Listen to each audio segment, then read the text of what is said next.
Alors, une petite vidéo en fait pour comparer les deux trottes. Donc là, on a de chez Weebot en fait la Teveren Blade Mini qui est ici, que j'ai reçue il y a pas longtemps, qui est une très belle trotte. Surtout que tout l'avant en fait s'allume la nuit là. C'est super. Donc beaucoup de lumière également sur le côté. Et en fait là, on a la Kugo Kirin G2 Max. Donc qui est une Kugo Kirin, je crois qu'il s'appelle Q-Kirin maintenant. Alors on a un différent écran, hein, c'est pas du tout pareil par rapport à celle-là qui est ici, voilà, avec petit compteur rond, tout ça, sympathique comme tout. Et après on a visiblement une apparence bien flagrante dans la massivité de la Q-Kirin en fait. À l'époque on disait Kugo Kirin, qui va être beaucoup plus large en fait au niveau des pneus et même dans le diamètre par rapport à celle-là, on le voit. Le desk est un petit peu plus long par rapport à ça. Et salut le chien. Et donc là c'est super. On a les roues qui sont... Voilà, le chien m'a attaqué. Alors j'ai repris la vidéo.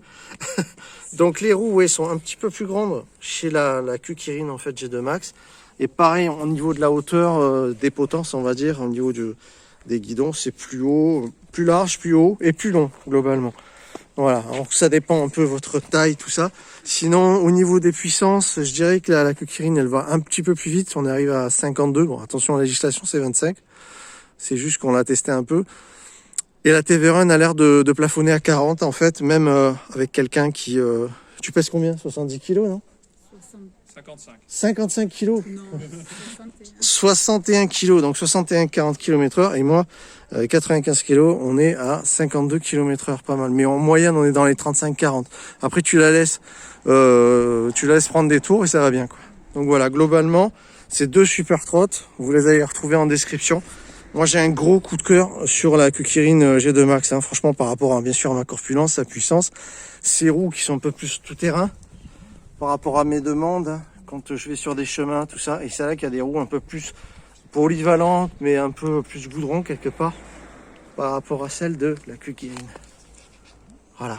Et sinon, on a des super disques ventilés qui sont sympas. Au niveau autonomie, on est annoncé à 80 km d'autonomie pour la Q-Kirin G2 Max et 60 pour la Teveren Blade Mini. Voilà, globalement, après à tester, moi je trouve que c'est assez... ce serait plus dans les 55 km, hein, globalement, 55-60 pour celle-ci, et plutôt dans les 40 pour celle-là. Globalement, voilà, ça tiendrait plus la route. Voilà, vous allez la retrouver en description, et puis on retourne faire un petit tour. On y va, Fifi? Allez, Fifi. Allez, c'est parti.